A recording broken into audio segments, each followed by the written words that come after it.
The most chaotic season yet of Invincible. So yeah, season 3 was my personal favorite season out of the ball. From what I've heard that could come up in season 4 is about to be even crazier. But hey, we're about to see what this man Derek has to say about it. Ladies Oh and boy. gentlemen, Invincible Season 3 is finally over. I just finished watching it, and let me tell you, that finale was... So today, ladies and gentlemen, I'll be going over Season 3. Tell you the things I like, the things I don't like, and most importantly, going over that insane finale. It was so insane. And what better place to start than episode 1? We open up episode 1 with our boy Mark getting into tip-top shape after getting whooped by Anissa and nearly losing to Angstrom last season. And what better way to do it than to beat on the big red slow kid, who, fun fact, turns out to be Indian. I don't know what that adds, but look at his mom, it's Debbie. But Brown, I can't lie, episode 1, Okay, that is crazy that it is just Debbie with a huge shift from white to Indian. How do you do that? It's cool. I like it. We see Mark got like 2 times stronger. Oliver got his powers. Mark and Eve are finally together. Finally. Even though Mark almost sold. This seemed frustrating me. Mark, why would you even feel the need to bring up her future version? And Eve, why are you so mad about it? Just because future you wanted a piece doesn't mean you can't too. We also see some new characters this episode like Multipaw, who I predicted correctly is Kate's brother. See? I knew it. They got the same eyes. These two dudes who ride on a hover scooter who I'm gonna talk about later. And we even see the return of everyone's favorite villain, Doc Seismic. Y'all know, the dude that hates the founding fathers or something. Except this time he came back stronger. A lot stronger. He somehow managed to capture all the superheroes on the planet according to Cecil. And look, Cecil, you my dog. So either this man just has it like that, or every hero in your conceivable world is just terrible. Oh, but that seems like a bit of a stretch. And after sending even Mark and Invincible going out there and looking real vincible, Cecil sends over Darkwing. Y'all remember that dude that was pretending to be Batman and fake Gotham, but he was actually killing people? That dude. And some of the robots from season 1 to save the day. But Mark did not like this at all. After decking Darkwing, he immediately leaves to go talk to Cecil about it. But Mark was not prepared for what Cecil had in store for him. And that leads to episode 2. Episode 2 was even better than 1 in my opinion. And this is where we get Cecil's backstory, which was pretty dope. And we see why he is the way he is. You know, his whole people could be redeemed, bad people could do good things, good people. Like the fact that this man's still alive after that chemical thing. Like, I get they were able to get him out of there before any further damage was done, but bro looked like he was on the brink of death in that moment. I mean, I know they got some good doctors in this CIA, whatever you want to call it, but good God, like, he should not be alive. Who could do bad things. Especially for being a regular person. We also see Mark and Cecil get into it after the end of last episode, and this was so cool to see. Cecil starts using the sound device implanted in Mark's head to hurt Mark. Come on, bruh. You was my dog. And it ends up leading Mark all the way back to the Guardians HQ, who thankfully take the side of Mark. And after some fighting and Robot doing some cool nerd genius stuff to help Mark, Mark threatens Cecil and tells him to never get near his family again. Y'all can see why I like this one. But, of course, it can't all be perfect, because this episode has one of my least favorite scenes in the entire series. When Immortal and Dupla Bum decide they don't want to leave the Guardians. And it's not even that they don't want to leave. It's what they're saying when they're talking about it. This girl Duplicate had the audacity to tell Rex. He said, I've had just as close of a chance of death as you guys did. You were in the mountains just chilling. You had zero chance of dying. Like, and you can do that whenever you want. You could literally leave someone. You could go out of your house, leave a clone at home just to go to bed and sleep all day. And if you go out of the house and die that day, you still have yourself back at home. You get what I mean? Like, you have much less of a chance of dying as these guys do. They have one life. You have multiple of them. So you cannot talk. And Shrink Ray that she went through the same things they did, if not worse. What the hell is she talking about? You can literally clone yourself. You were in no way close to dying that day. Rex and Shrink Ray though, they were leaving it on the floor, putting their lives on the line. I thought they were dead, while you... Like, how are you gonna say that to the person that almost got eaten alive, and the guy that took a bullet to the domicile still got up and beat the other villains? Like, and you were just in the mountains chilling. They almost both died that day. The only reason why they both didn't completely die was because Rex like took these guys out. Like Rex cut that one girl in half, exploded that big dude's head, which might have actually given Ray the chance to get out of there that she would not have had originally. And freaking took out the dude that shot him in the head. Like that's the We're only over here reason in why they all some made it out of bunker, there. some government facility hiding? Man! Then we had this bum immortal in the back, existing and glazing as usual. Cecil only does what is necessary. Man, shut up. After all the tension in episode 2, episode 3 was a pretty cool contrast to this. It's pretty chill for the most part. We see the Guardians move out, we see Mark and Oliver get their new outfits, and we even see Eve ask to move back in with her parents. Her dad is such a bitch. But remember guys, I said this episode was chill. For the most part. Because after Mark checks the news and sees the Mauler twins have defeated the Guardians and are planning to launch a nuke. Come on, bro. What are you even good for? Like, seriously, bro. Only dude more useless than you is Black Samson. And even then, I give him his flowers because ever since that Invincible! Black Samson, retreat! He hasn't been the same. Mark goes to handle it. But let's remember, guys, Oliver has his powers now. So when Mark goes to fight the Maulers and starts looking real invincible again, Oliver pulls up. And I don't know if it's because Oliver grew up without a dad, but he doesn't seem to have the same history as Mark and every other superhero on the planet. Why do I say that? Well, because he straight up murks the Mauler twins. Exactly. When I saw this, I was in shock. No hesitation, no remorse. Look at his face. He doesn't even care that this other dude is begging. And if I was in shock, Mark was in even more shock. And he was mad. He takes Oliver up to the sky and hits him with the, "What you did was not nice!"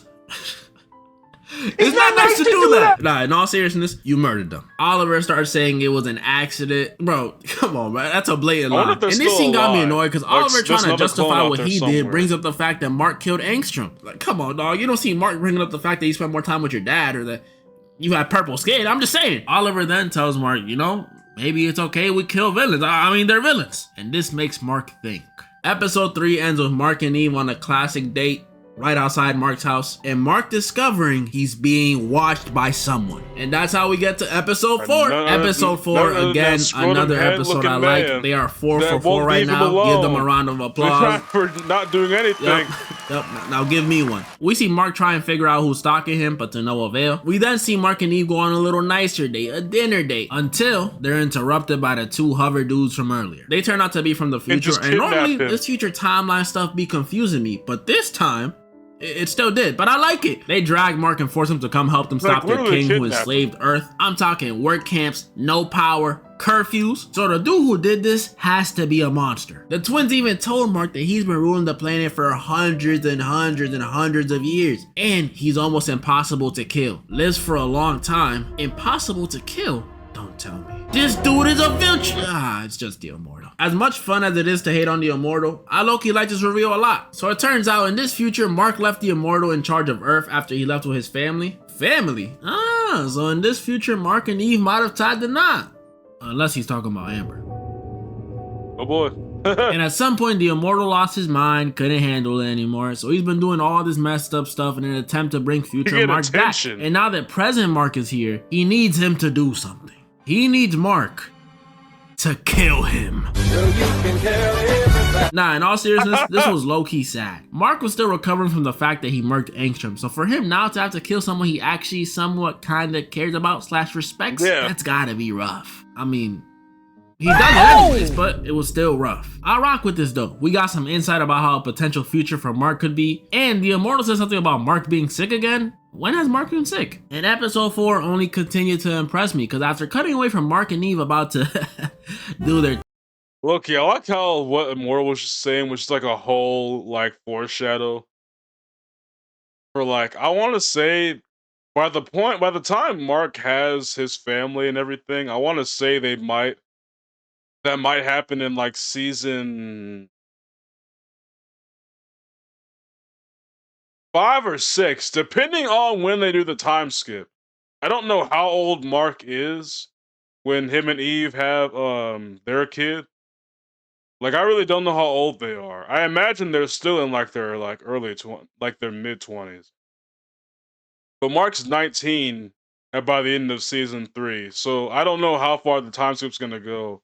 And I know by the end of the story, Mark's like 500 years old, so they definitely do time skips. Thing, we cut to I just wonder when Alan that's and gonna Omni-Man. happen. I think I'm gonna just call him Nolan now. We're on that first name basis. Where we see Nolan's about to be Yeah, at this executed. point, he's not Omni-Man. Oh Just call him no. Nolan. But luckily, at the same time, Alan's ready to bust them out. And you know, him and Nolan are pretty strong. But why not add one more strong dude to the duo and make it a trio? So while breaking Why up the isn't Battle Beast prison, in Alan Fortnite, enlists though? the one, the only intergalactic Mufasa. I missed you, my boy. I missed you. This sequence was so much fun to watch. We got to see Nolan stand on the love he has for Earth. Mufasa and Alan run through guards. Alan and Nolan absolutely decimate this dude's cranium with the beastiest fist Shatters bump this ever. We man's see Mufasa brains fight a in. Viltrumite in space. And craziest of all, we find out there are less than 50 Viltrumites left in the universe. What? When I first saw this, it now. absolutely blew my mind. For about 2 minutes. Seriously, so what if there's less than 50 of them? Just 10 of them are running still through the Earth caused mass easily. destruction. Episode 4 though, peak amazing. Like, Conquest is one, and bro decimated the Earth with relative ease. And any one of them has this, and then can't talk. And every one of them has that same capability as Conquest. Like, probably not as much as Conquest, because I imagine Conquest is a lot powerful than most. But even then, they can still cause a big amount of damage on their own. Like, very little things can actually kill one Viltrumite. Episode 5 is alright. It's more of a slice of life filler type episode, which I won't lie, I like some parts of it, like the whole breakfast scene, that was pretty cool, the Oliver skate park thing, and my favorite, Rex and Ray's dinner date. Ah, they're adorable. I hope nothing happens to them. But the other storyline with Titan and his old Asian dude who could turn into a dragon, let's be real. I mean, I like Titan and all, but this is season 1 stuff. I don't care about Mark getting whipped by an old Asian cyborg version of Jake Long, the American Dragon. It's just embarrassing to watch. But it's alright though, because now there were only 3 episodes left. And these last 3, oh my goodness. Thank you, Lord. Thank you for allowing me to witness this. Episode 6 made up for whatever boring dragon moments there were with the introduction of Powerplex. He's this dude who was related to one of the victims of Mark and Nolan's fight in Chicago, but after the legal system failed him, yeah, it does that sometimes, he takes matters into his own hands, and with the help of his wife, becomes Powerplex. Not only does this dude have electricity powers, but even cooler, Like, dude he's turns voiced into the by Shocker, Aaron low-key. Paul, known for his popular role as, yeah, I know it. Like, bro I don't know, what's the more correct villain? Shocker or Electro? Because I would like to say Electro, but like, to some degree, I would still like to say Shocker. But that depends. Some versions of Shocker, they have like electric-ish type abilities, even though it's like really just sound like shockwaves. Like, it's always hard to tell because they do both a lot of times, so I can never really pinpoint exactly what who he is. Say it with me goal. now. Chuck from Help I'm a Fish. Just kidding. Jesse from Breaking Bad, who even came with his own Jane, but They can't keep getting away this with man was such a this. good addition to the season. First of all, he might actually have the best title card in the entire series with the whole Yes, they just kept spamming above the law. Why does never pay for his crimes? That was hilarious. It's still not top of the where's Mark? You know, the editor was having fun with his job that That day. one was too cold. Second of all, not really about him, but I love how much of a ride or die his wife is. Literally. And third of all, his fight with Mark. Pretty dope. I'm not gonna glaze and act like it's the best, but it's cool. I like that the harder you hit him, the stronger he gets. It's the perfect counter to Viltrumites. But there is one thing I don't really like about this. He had the freaking Black Panther suit. I'm pretty sure y'all know what I'm about to say, but this dude Powerplex blames Mark for everything. Like they're fighting that building. After Powerplex uses his son and wife as hostages to lure like Mark, J. Jonah Jameson, ends up killing them. And instead of the typical, you know, what have I done? This dude sits there in silence for a sec, dramatically gets up, and says, "You? Me? What do you mean me?" There is nothing in Mark's superpower bag that can burn people into a crisp. He's not Superman. So this dude knows he's lying. He's just in denial. Watch, next season they're gonna raise Powerplex's rank. He's gonna call up Mark saying, "Wow." By the end of this episode, we see Powerplex gets locked up. And I forgot to mention, this episode, we also saw Amber, which, you know, I'm happy we've come this far, y'all. She's done a complete 180 since season 1. Now, episode 7. I don't even know where to start with this one. Here we this go. episode was honestly, upon release, in my opinion, honestly, truthfully, in my opinion, top 3 in the entire series. I'm not dragging it, I'm not. First, let's talk about this dude Angstrom's return. How? Like, I know Also, how because they yes, showed it, but how? Look at his face. I don't even know if I can show this while my kid missing out on his. like me personally, I've heard ER stories, right? I've heard people on Earth have had to deal with crazy injuries having to be fixed. This right here should not have been possible. The only reason why it only kind of worked is because he somehow crawled out of there to those, I don't know, alien doctors or whatever.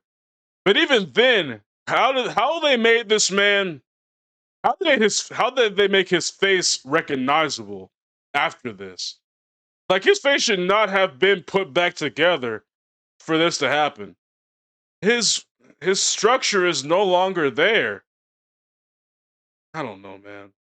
It's villain plot armor. Let's Next be meal, real. but y'all know Stranger Things? Y'all remember how it looks when the Demogorgon is screaming? Yeah, that's how Mark lets his dude Angstrom's head Oh wow, look. I didn't And even now think that of he that. was back, Angstrom initiates one of the most highly anticipated moments in the entire series. The Invincible War. A bunch of different versions of Mark start coming through these portals, and this is so cool. I honestly think they fumbled on some of the designs for them. Like, look at long hair Mark in the comics. Yeah. Now look at him in the show. But they definitely made up for it with their personalities. I'm gonna give y'all my top 3 in a second, but for now, we gotta go over day 1. On day 1, we see them running through absolutely everything. This is where we see dudes like Viltrumite Mark. Like, there's no worse time to get surprised than a war. Most wars, as people, we are aware of the kind of things to expect. No one can plan for this. You literally have hydrogen bombs falling from the sky that have little to no chance of being killed by like regular means. You had to send out every op you had just to take out a little bit more than half of these guys. And the only reason why they didn't all die was because Angstrom sent these dudes back to the other dimension. If Angstrom didn't send these guys back, the world would be completely destroyed. Bald prison Mark. Viltrumite Mark with a mustache. And of course, I wouldn't even keep you as a slave in my empire. Mark. He said that so aggressively, it made me feel bad for not being strong. Jeez, man. Prisons, major cities, the GTA, they were destroying everything. This was the worst PR ever for Mark. So he goes to handle it. And when he arrives, he meets one of my favorite variants, Mohawk Mark. Bro, this dude is hilarious. That thing he pulls later at Mark's crib where he's like, Mom, I need your help. Mom? Dang, she's not here.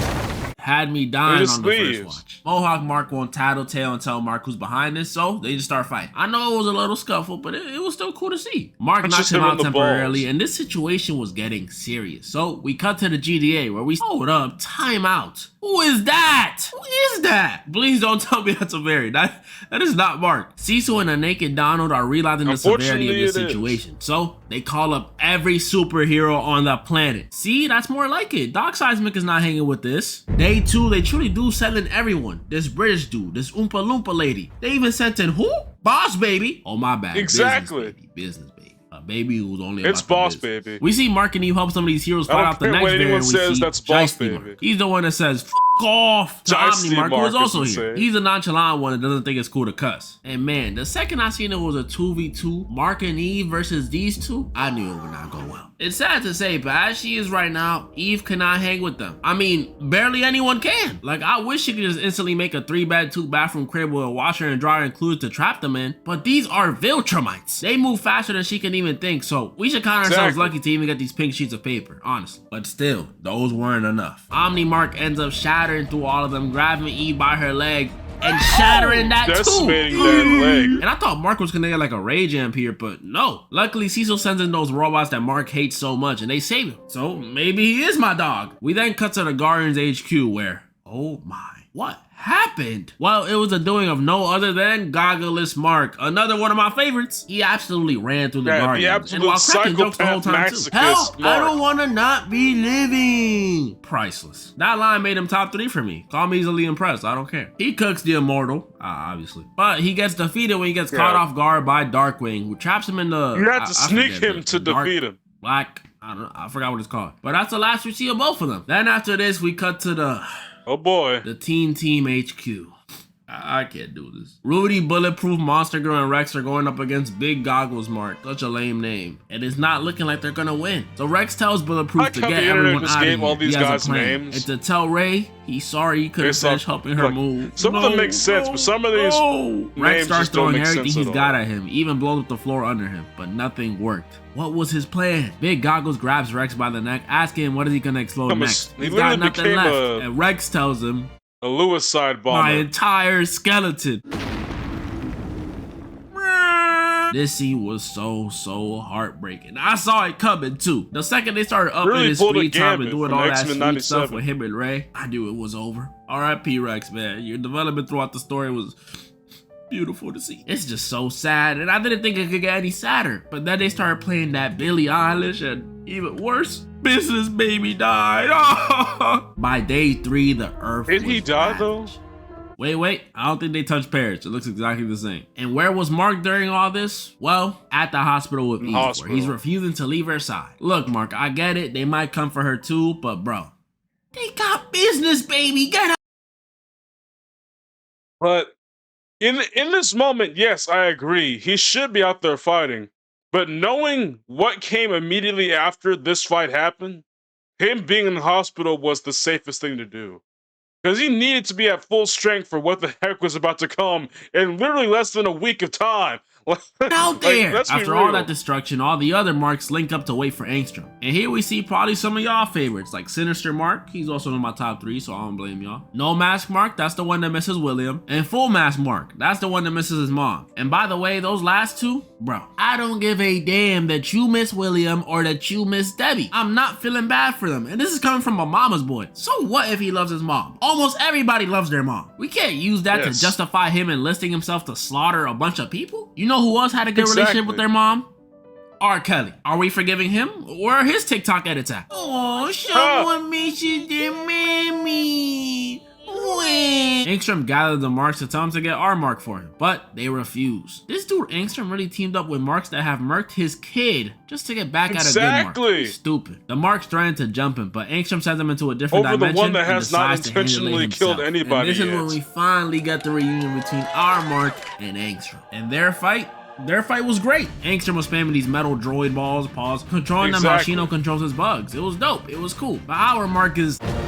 So he blocks, weaves, dodges, punches, and pushes through all of them.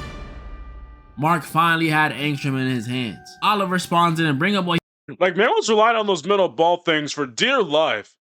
Like, this man fully was confident when those things were like tsunamiing it towards him. When he saw that those things, like when he saw Mark was getting closer, you could tell by his face he had no further plan. He was fully confident that that would work. After that was proven to not do anything, he thought, this isn't working. And he had no backup plan. The only way he got away was because Oliver distracted Mark. he mentioned a few episodes ago about killing villains and finishing them for good. I mean, I ain't say it earlier, but Oliver kinda has a point. I mean, my boy Red Hood was right. Think about how many people Batman could have saved if he just murked the Joker. I know. But if he did, what would stop him from murking all the other villains? That's the point. Murk them all. Mark listens to Oliver and makes his decision. And you know what? I don't blame Batman for that. You know why I don't blame Batman? Because, think about it. When we have terrorists in this world, what do we do to them? Off them, right? And how do we normally do that? Either by sending people out to do it, or giving them the death penalty. Giving them their last meal and everything. This man Joker can be categorized as a literal terrorist for multiple accounts. He's committed about every crime in the book. We have people that have done less in this world and got the death penalty, but Joker is alive. And it only just gets put back into prison over and over and over again. And not once was it ever like put into the trial to give him the death penalty. The judge is sending him back to the prison, and you can give the sentence. Give the death penalty for this man Joker. Does anybody get me with that? Like, I get why people think about Batman just killed the bad guys. They keep doing this, so.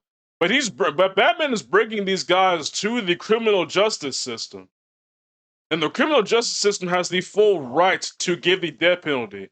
I know some places it's not legal to give the death penalty, but I feel like Gotham could put in a good word to get the Congress or whoever to change that law, because we have maniacs running around at night to the point where it's literally uninhabitable to be at. Like, come on now. And he tells Angstrom, "You gave me no choice." But then Angstrom escapes through a portal. Come on. At the end of episode 7, we see Mark meet Eve's parents for the first time. Her dad's such a bitch. Duplicate an immortal retire. It's funny to hate on the immortal, but he's Abe Lincoln. He kind of deserves some retirement. But I don't you think need he to ever tell gets me better, because I've Duplicate read not only was a other stories. homewrecker, but she also cheated and gets to just retire off the hook like that? This is not fair. And while helping repair the city, we see Mark get attacked by Powerplex, who again reminds Mark this was all his fault. See, if I was Mark, I would have just asked him where your kid at. They lock him up again, and while Mark is thinking about how this low-key is all his fault, we hear a voice call to Mark from above. And Less than a week another later. Viltrumite. Oh my.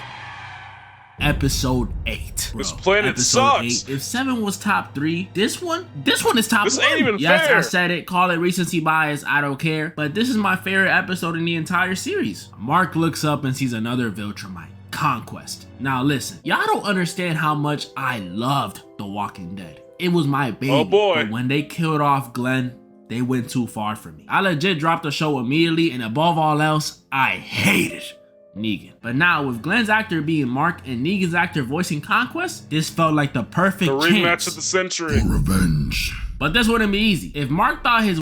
You know what's funny?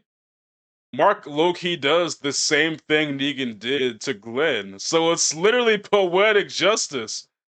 Like, come on now. You bashed the dude's brains in from the same guy who did it to you. And that's amazing poetry. I'm not gonna lie. We couldn't get any worse, then he couldn't be more wrong. Man, and they really did save all the budget for the last episode, because this fight was amazing. Exactly. This fight gave me memories to when I was a child watching Dragon Ball Z for the first time. It was that good. This thing felt intense, and Conquest only made it scarier. This dude is actually one of the most intimidating villains I've ever seen on screen. Like Conquest tells Mark possible. immediately that he's not like the other Viltrumites. He's not gonna convince him or tell him that, oh, maybe if you... No. He's here to take over the Earth and kill him. He even tells Mark, I want you to resist. Make it fun for me. This dude is the fighting version of Freaked Out. He would love Mufasa. And I can't lie, at this point in the fight, Mark was getting thrashed. Gave me flashbacks to season 1. It got so bad that Mark started... The animation looks really good here, by the way. Mark started trying to talk it out with Conquest. Beat this man so bad the animation kicked in. Trying to use talk no jutsu and stuff. Mark, it is not time to set up the podcast equipment. Fight him. Conquest was not gonna stop. We all knew that. And he did it. And this is another example of how sick and twisted and freaked out this dude Conquest is when it comes to fighting. After slamming Mark into the ground, this dude... Also, low-key, I feel like in this fight, the only reason Mark won, it's not just because Oliver and Adam Eve joined the fight. It's because they got Conquest off Mark. They gave Mark a chance to breathe. Like, let's be honest, both Oliver and Eve didn't really do much damage other than just get him off Mark. Even when Eve shot that Kamehameha blast, it really didn't do much but get him off Mark. Because Conquest was still down to fight even after having his skin burnt off. Like, he got up and was fully intent on killing her again. Like, and he still crushed Mark's other hand when he was up. Like, honestly, they just got him off Mark, and that's all. Other than that, Mark really was just there to get back in the fight. Like, Conquest starts giving him a pep talk, talking him through it like a mom does for her kids before a soccer match. No, don't give up. You can do this. Oliver didn't really do much either. You have to believe. He just hit a But luckily, before Mark can continue to be pummeled, we see Oliver. Oh, yeah, my boy is here to save his brother. My boy. Oh, yeah, this was gruesome. It makes you feel so bad because this dude Oliver slides for Mark whatever. And he's like 6 months old. This dude Oliver showed up and Conquest bounced him on the floor like he was checking the ball up. He lost his teeth and nearly got ripped in half. This scene was so hard to watch. Hey, Mark watching this rushes into the fence, little brother. brother. And I know he was trying to help, but sheesh, that just made Conquest go back to work on him. Conquest beating him up, Mark takes him out the city into the ocean and grabs him by the head. Where are they right now? Why does it look so scenic and pretty? Oh no. Oh I don't know if boy. this is just a part of Viltrumite culture, but this dude Conquest runs back what Nolan did to Mark in season 1 and makes Mark run through a beach and like 10 blocks worth of people. Is this cool? Is this casual on Viltrum? Mark has enough and fights back, but when he hits Conquest away, he notices someone else joined the battle. Eve. And look, Eve is a real one for this, even more than Oliver, because she just came out the hospital. Like, Mark should marry her immediately after this. But you, me, and Mark knew with how strong Conquest was. Actually, who y'all consider to be more of a real one in this situation? Oliver or Eve? The child or the person that was just in the hospital? Adam Eve, while yes, she's a real one for doing it, she also had immense power to back her up to a degree. Oliver knows what he is and what he's capable of. He knows. I think after that first hit, especially, he knew Conquest was leagues above this kid. Like he was not. Oliver was not intending on fighting him alone. He wanted to fight with Mark because Eve wanted to solo this man and come back as the victor. But unfortunately, neither of them got what they There wanted. might not even be an after this. Conquest breaks Mark's leg to keep him out of it and 1v1 Eve, but luckily this time Eve put up a fight. She did this cool Power Ranger suit up, changed the density of the air, changed the state of matter the objects she used were in. If she did this against Omni Mark and Shiesty Mark, her and Mark would have been a nasty duo. But sadly, y'all, she's right out the hospital and Conquest is strong. So this didn't last too long. It wouldn't matter if she wasn't out of the hospital. Conquest blitzes Eve, taking off her leg pieces, then her helmet, then her arm pieces, then he decks her mouth off. Oh my, pierces her stomach and drops her. So what the? When I saw this, man, it was just sad. I don't even have a joke. Like, I'm keeping it a buck. It brought a tear to my eye. Mark was talking to his dying girlfriend, telling her he can't live without her. Man, and when he called out to Cecil for help, that broke my heart. Mind you, the whole time Mark is holding Eve, this dude Conquest is just talking crazy. Tasting her blood, talking about some yummy, thanking him. Nah, this dude is sick. Mark was pissed. So pissed that he proceeds to hit Conquest with the coldest line that's ever come out his mouth. I don't care how strong you are. I don't care how fast you are. I can see the future. You don't live to see tomorrow. What is that thing Raleigh says? Sweet papa, that was tough. Mark gets that rage amp I wanted him to get earlier. Was a promise. Shatters his arm and Conquest his robotic arm at the same time. So cool. Conquest grabs him saying he don't believe in rage amps. And Mark bites off a chunk of this dude's shoulder. Okay, Mark tapping into his Mike Tyson bag. But while fighting, Mark gets distracted by something and Conquest slams him. And this is when we got an unexpected reveal. Conquest starts telling Mark about how lonely he is. And at first, I'm not gonna lie, I thought he was trying to riz Mark. I was about to fast forward. But he continues and says the other Viltrumites fear him. Imagine if he was, though. No friends. He doesn't even get a name. Just Conquest, a title. That would have been hilarious. When you're blowing blood hearts and calling women kid, it's gonna be hard to make friends. And then he tells Mark to take it to his grave. But at that moment, before he could finish off Mark, we see what Mark got distracted by earlier. Adam Eve back from the grave. Yeah, she back. Remember that thing that happened at the end of the Adam Eve special? Well, it happened again, but this time as an adult. And with her mental blocks temporarily removed, it allowed Eve to pull a born again and to blast the skin off Conquest. Eve passes out and Conquest immediately turns to go kill her for real this time. But our boy Mark was not about to let that happen. He lost her once, he ain't losing her again. He starts pummeling Conquest with his working arm, but Conquest snaps that one too. And with no more working limbs except one leg, Mark does the most, the coolest thing and only thing he could have done in this situation. Mark starts bashing Conquest himself stage with 12 his forehead CTE. over and over and over and over and over and over and over and over again. Mark did this till he left Conquest's face looking like, I don't know, if Angstrom was a Demogorgon, this is like, I don't know, a really messed up looking hamster? And that was it. Conquest was dead. Mark crawls to Eve to make sure that she's good and they talk before they both pass out. I can't believe they're really together, man. This is beautiful. And the season ends with Rex's funeral, which by the way was the weirdest funeral ever, bro. Nobody seemed to care. Robot changed his name to Rex on some weirdo stuff. Like, come on, bro. At least change your kid's name to Rex or something. Not yourself. Then we had this dude over here just staring at me. I don't even know who he is. We also see some weird stuff going on with. I think some people forgot that the reason why Rudy has human body is because he took Rex's blood. Like, I think some people forget that like Rudy is low-key like Rex's clone. With Yeah, Rudy's body is just Rex's clone, but with Rudy's subconscious. Like I think some people actually forget that fact. So it's a lot more confusing when people forget that versus when they remember. I mean, it's still weird nonetheless, but I feel like once you remember that Rudy has Rex's blood in him, or that the body is Rex's like body, he would it makes more With sense. Eve's powers, Also, the what is potential return of this? the Sequids, the return of intergalactic move, some No, weird let me go stuff going on. back. We had this dude over here just staring at me. I don't even know who he is. We also see some weird stuff going on with Eve's Yeah, powers, what is the that? potential return of the Sequids, the return of intergalactic Mufasa, the potential return of Angstrom, the potential return of this demon dude, Mark vowing to kill villains. That's not in the comics, so I don't know and what's happening Cecil there. kept Conquest alive to interrogate him. Oh my goodness. You not my dog. Comment down below any predictions I got for interrogate the season 4. interrogator. I got It's a few. impossible. Like my guess, my boy Paul gonna get superpowers. It's right there. It's obvious. If you don't see it, you're blind. This season was great, amazing. I'm giving it a 9 out of 10. Nearly perfect. Just remove the whole Titan stuff and we good. As usual, join the Discord, follow the gram, and moral of the story, invincible! Black Samson, retreat. Who's bringing this up?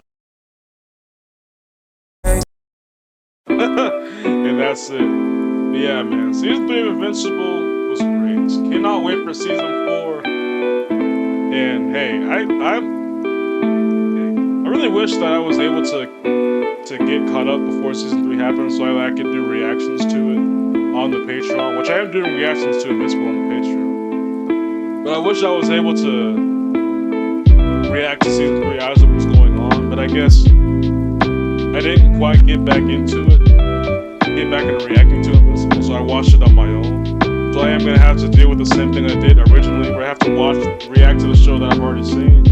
But hey, maybe we can go. Maybe the next time I react to Invincible season 4, I'll be able to get caught up, and then we can do it for real the next time. But anyway, that was it for this one. Make sure to like, subscribe, all the good stuff. If you want to watch the reactions to Invincible, I got a Patreon link down below. You can watch the reactions for free. Yeah, I'll see you on the next one. God bless.